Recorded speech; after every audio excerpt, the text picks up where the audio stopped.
Fantastic. Thanks for having me. I'll share my screen now. Full screen.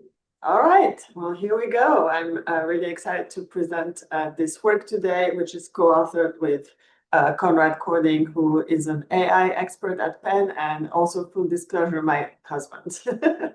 So, the core question here, we don't need to belabor the point, but as Martin already mentioned, I think there's a lot of disagreement and uncertainty about where AI is going. And I'd say that, just to perhaps oversimplify, there's two broad camps. You have the tech view, which is typically that AI can replace most human labor, that we're going to see explosive growth driven by fast AI scaling, and maybe even a singularity, which we might want to define as accelerating GDP growth.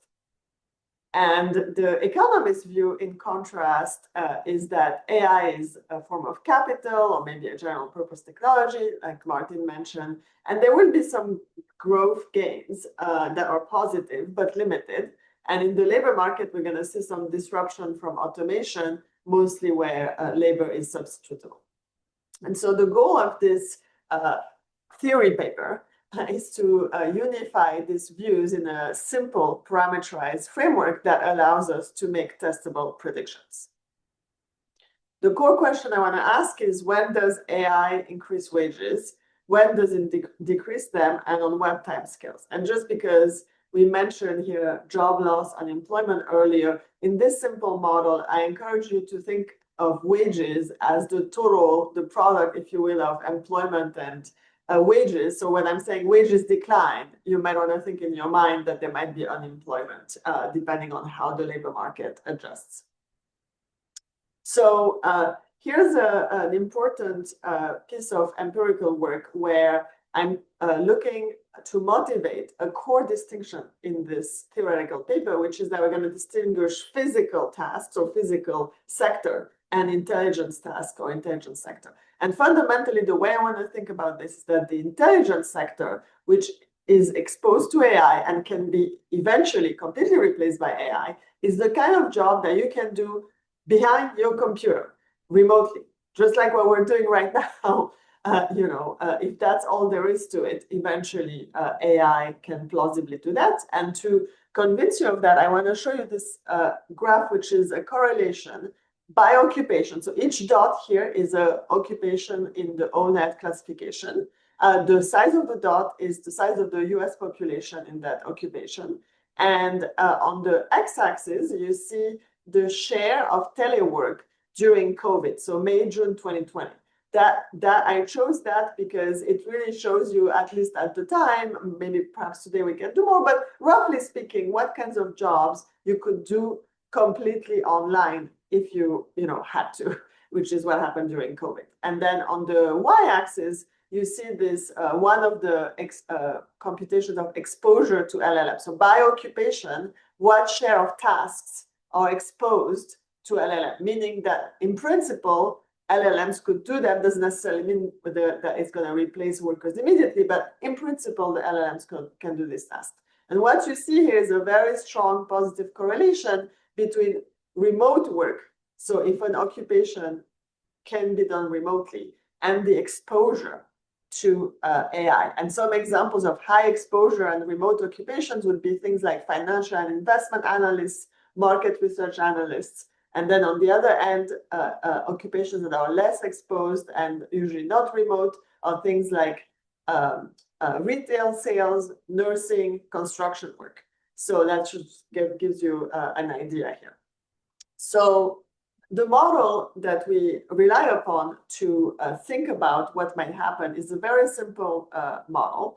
It has two sectors: a physical sector, which makes everything that is not remotable, and the intelligence sector, everything that is subject to remote work. And these two are combined into an overall production function. The production function is CES. The physical production is CES, so very simple. And for the intelligence production, it's similar. It's the same as the task model in Acemoglu and co-authors. I'll talk more about this in a second. But the key here is that there's, in this very simple static model, there's only one endogenous variable, which is beta, the share of labor in physical. And this is going to be determined in equilibrium by the equation that the wages must be equalized between the physical sector and the intelligence sector. So when I'm asking the question, how does AI affect wages? I mean the equilibrium wage in this model, which again must equalize the productivity of workers in the physical and the intelligence sector. So just to briefly preview where we're going, we have two thoughts experiments that we implement in this model. The first one is automation. So we're going to assume that the share of intelligence tasks done by AI rises while holding all capital and labor stocks fixed. Okay, so this is just for the purpose of understanding what that does. So just let's replace workers. Let's deploy the AI we have, which I call AI capital, to more tasks in the intelligence sector. So what happens is that labor optimally reallocates to the physical sector, and this has ambiguous effects on the equilibrium wage, as I will explain. Second, we're going to do a thought experiment of scaling. So instead of assuming that the amount of AI in the economy is fixed, I'm going to allow it to rise, potentially very, very fast. And what we show is that both output and wages saturate, meaning that they hit a ceiling when intelligence and physical sectors are complements. So in terms of contribution, this paper makes the conceptual contribution to reclassify tasks by embodiment. We argue that the critical distinction is physical versus intelligence. And this is distinct from the routine, from the manual versus cognitive taxonomy. For example, registered nurses, which was one of my examples in the graph, are non-routine cognitive, but they are physical in our definition because it's mostly an in-person job. In terms of the theoretical contribution, we extend the task automation models by Acemoglu and Restrepo and others by allowing different capital labor substitution patterns in the physical versus the intelligence blocks and also across the two sectors. And that allows us to talk about intelligence saturation. And we also designed a tool where you can go in there, and if you, once you can play with all of the parameters in the model and see how output and wages vary as you vary the core parameters in the model. So what's the model? Again, very simple model. So what this shows you is essentially the whole story that we're basing our discussion on. So again, output Y is a function of the output of the physical sector, which is itself a CES between capital and labor, and the intelligence sector here, which uses the functional form of aggregating over tasks. It's similar to a CES as well. This is from Acemoglu and Restrepo. And the two of them are joined by a CES. Further, so this parameter here, the rho, which is the substitution parameter between intelligence and physical, is going to play a critical role in outcomes. So let's pay attention that in the CS, this substitution parameter is absolutely critical in what's going to happen. I'm also going to allow for decreasing returns to scale, but won't have much time to talk about that today.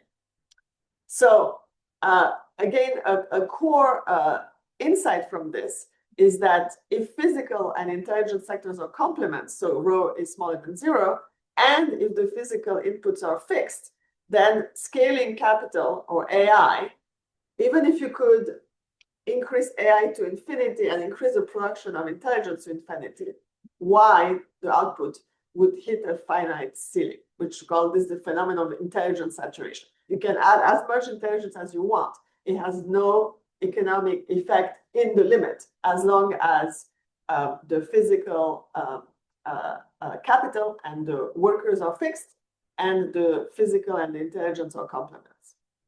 So whereas if physical and intelligence are substitutes, so rho is positives, then the output keeps rising with AI, even though there could be diminishing returns in the long run. So that's a really critical implication in terms of understanding what do you need to believe for AI to have a huge and not limited impact on growth. So I think key takeaways from AI and tech experts is that no matter how fast AI is scaling, output is going to saturate when physical inputs are limited and physical and intelligence are complements. And so if you, within this framework, if you believe in the transformative growth from AI, you have to think that intelligence and physical are substitute rather than complements. And of course, we can also have further decreasing returns. So let me talk through the mechanism of the model here.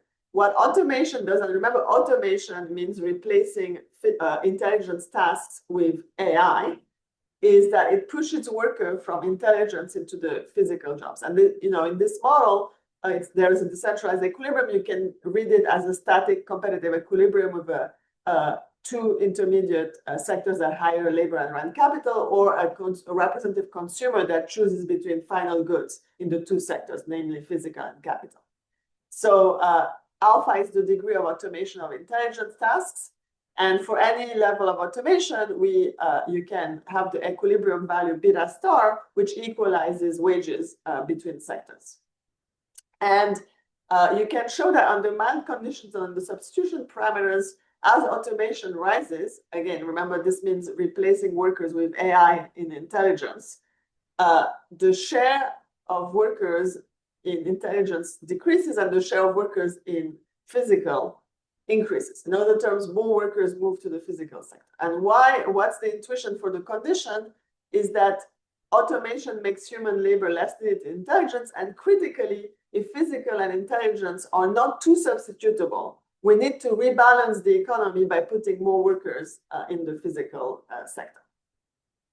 So I told you in the introduction that the wage effects of automation are ambiguous, and we can see this in this equation that looks at the impact of automation on wages. And what does it depend on, the effect? It depends on the output gain from automation, which comes from the fact that when we replace workers with AI in the intelligence sector output goes up, therefore overall output goes up. So that's the positive effect that will drive wages up. But on the other hand, we see an increase in the share of workers in physical, and that drives that wages down because, remember, physical capital is fixed. So you're putting more workers with the same amount of physical capital, marginal productivity in the physical sector goes down.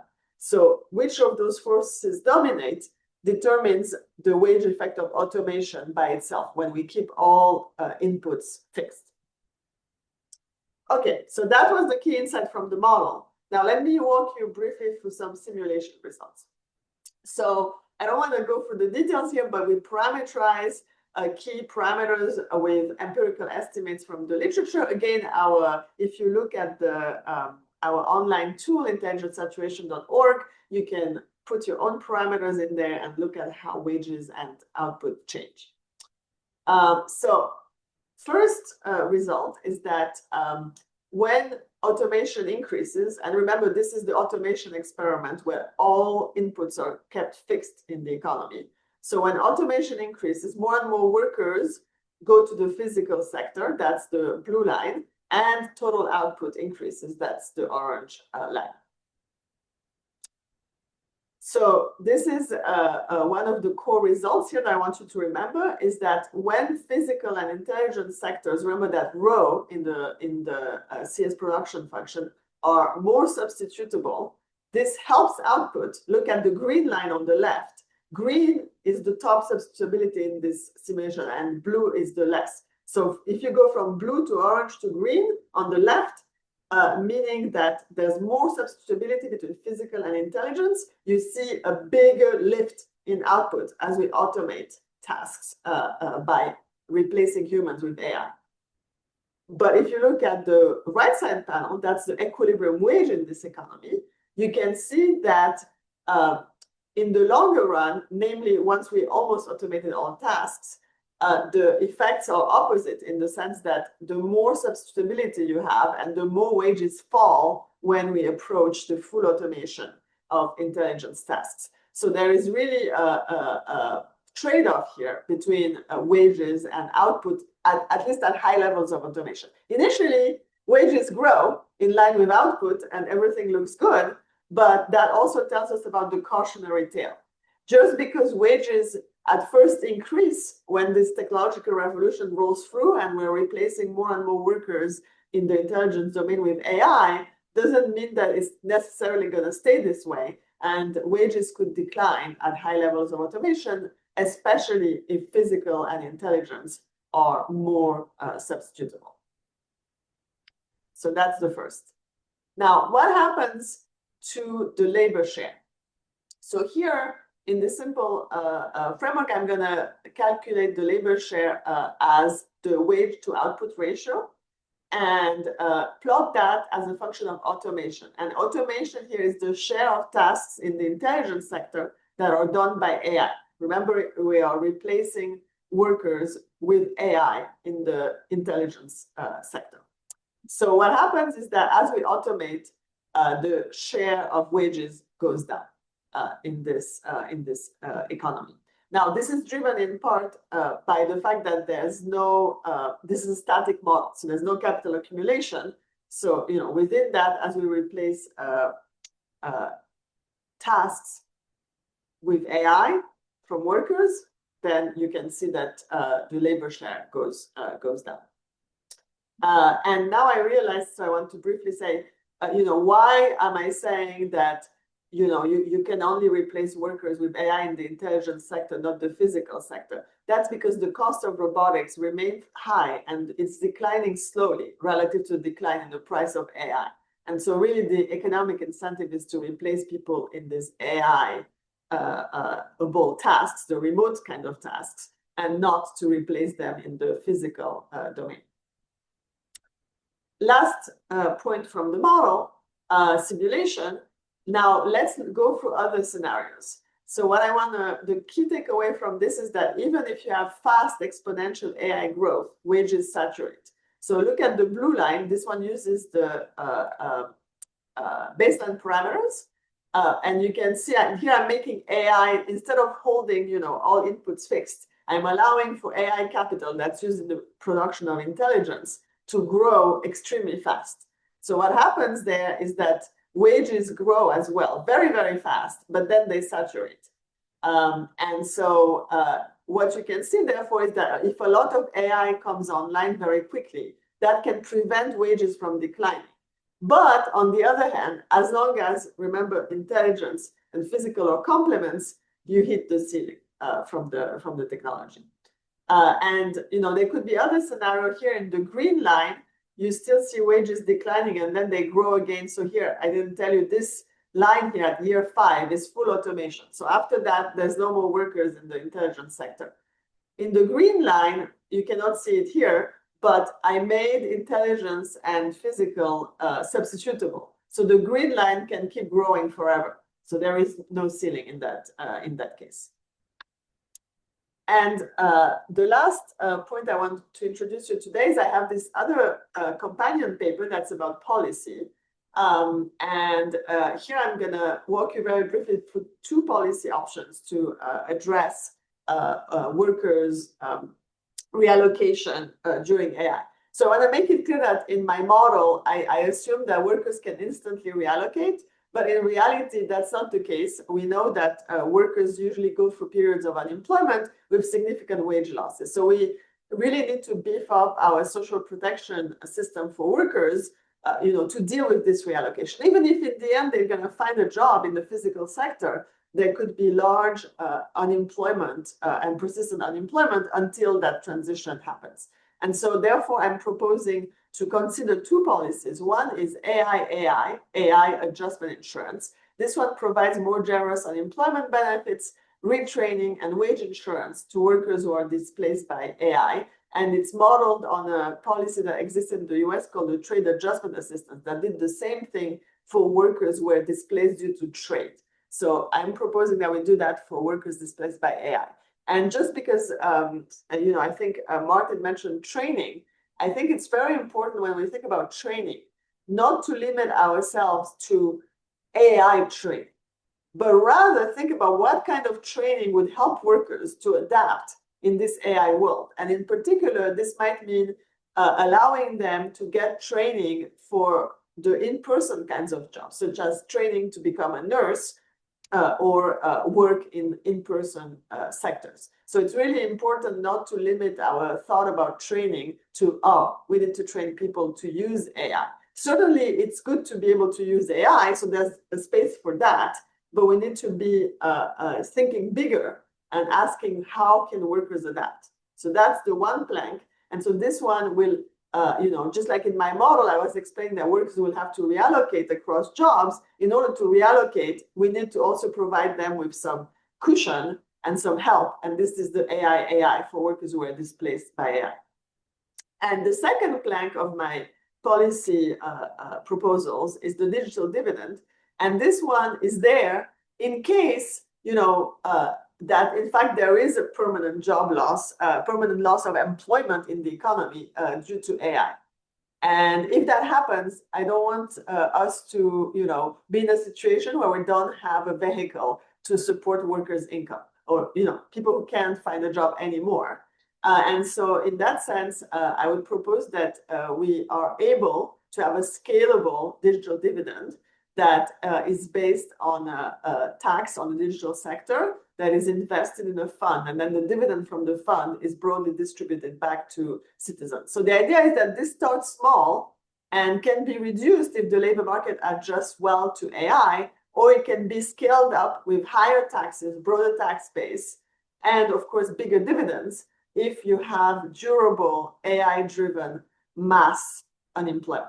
And I think this plank is very important because ex ante, we don't know which way it's going to go. So it would be great to be able to say, well, if all this job loss happens and is persistent, and really there are no jobs for a number of people, and then we have something that we can do to provide income to all of those people. So this brings me to my conclusion. So in the model, we had two thought experiments to try to understand what's going to happen as we deploy AI. The first one is the idea of automation. So the idea that we're going to replace workers with AI in the intelligence sector, and the workers are pushed from intelligence into physical jobs. Wages typically rise at first, but can fall at high levels of automations if output gains don't exceed the pressure of labor into physical work. And in the second experiment, we're scaling AI, so we're adding more and more AI, and we showed that if intelligence and physical sectors are complementary and you have fixed physical sector inputs, output is going to saturate as well as wages. And so explosive AI growth doesn't imply explosive GDP or wage growth. In terms of policy, from this paper, it suggests that we need to invest in the physical sector, and the capital that's installed in the physical sector so that we can raise labor productivity in this physical sector where, remember, workers transition to. And of course, that's only the case if private sector investment is insufficient. In this static model, I didn't model investment. So we'll need to look into how much investment is right from a welfare perspective. And then from the digitalist paper, I'm proposing these two flexible policies, the AI adjustment insurance, with longer unemployment insurance, retraining, and wage insurance for workers who lost their job to AI. And then the digital dividend is a broad transfer financed by a tax on the digital economy to spread the gains of AI more widely. And that's what I had for you. Thank you.